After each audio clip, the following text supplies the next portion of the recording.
टूट गया मूर्ति, खंडहर हो गया मंदिर, फिर भी वहाँ के रहत नहीं। अचानक से वहाँ काहे कह देने कि हम पूजा ना करें, हम जाए छोड़ के यहाँ से जाए। नमस्कार प्रणाम। तो आज हम बानी हरनाथपुर के झाझरा पर। यहाँ पे एक बहुत पुराना मंदिर रहा था जौन की टूट गया था मंदिर, और फिर से दोबारा बनावल जाता। तो चल दिखाओ तनी मंदिर के नज़ारा। बाकी देख रहा तनी काम चल रहा बा, 2-3 महीने से काम लागल बा मंदिर के। देखिए मूर्ति टूट गया था, ऐसे ईटा लगा के सपोर्ट दिया बा। देखिए काम लागल बा मंदिर में, और एरिया के सबसे बड़ा गुम्बज लगी है मंदिर के ऊपर।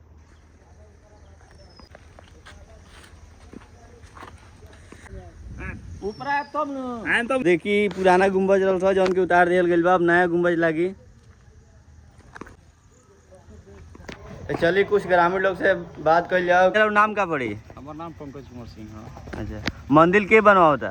मंदिर तो फिलहाल अभी ग्रामीण जनता के सहयोग से बन रहा बाटे। मैंने एक नींव रखाई रहे जो गिरी सीटा रखले रहने, ओकरा बाद कुछ और लोग भी रखले रहे जो पुरानिया के नाम नहीं याद पाओ, लेकिन अभी जो बनता है पूरा ग्रामीण सहयोग से बनता है। मंदिर बनावे के प्रेरणा कहाँ से मिलल? देखिए मंदिर बनावे के प्रेरणा ऐसे मिलल कि एगो तो हमने हिंदू धर्म में बनी सब। ई गांव के बहुत पुरान मंदिर है, हरनाथपुर के बहुत पुरान मंदिर हटे। मंदिरवा खंडित हो गया, मूर्तियों खंडित हो गया, जर्जर हो गया पूरा। वही में लोग पूरा गांव के लोग पूजा करता।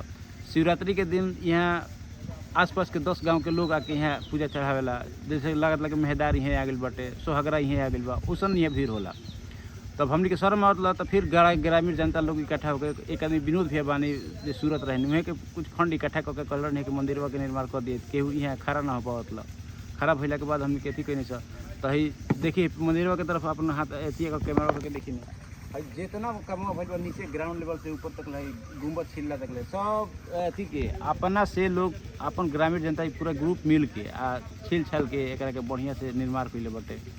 इनमें इतना मनोबल लोग के बढ़ल बा, इतना मनोबल बढ़ल बा, लेकिन लोग बुझाते कि एकदम माने बुझाते कि ये जितना जल्दी बन जाए मंदिरवा 1 महीना में काम भइल बा।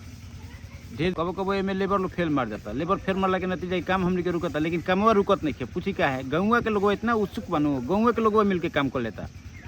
गांव के लोग इतना में होता रोज। अभी तो सवेरे के टाइम बटे रोआइल बनी अभी खान, थोड़ी देर बाद आए तो यहाँ देखें कि 10-20 गो लोग हमेशा यहाँ पड़ल बा। काम करे खातिर हर लोग के खातिर तैयार बा कि एगो हमरा के हई काम दे दी, हमरा के हऊ काम दे दी। काम करावे खातिर लोग तैयार बा कि छोट मोट काम मंदिर में हम हई कराएम, मंदिर में हम हऊ काम कराएम। यहाँ लोग सकारता, लेकिन हमने काम बेढंगा नहीं करे के, काम ढंग से करे के बा, खूब बढ़िया से करे के बटे। करके एमे अभी पत्थर वाला काम बाटे, थोड़े मंदिर के काम जितना विस्तृत रूप से रखा गया बा, में बहुत बड़ा फंड के काम बा।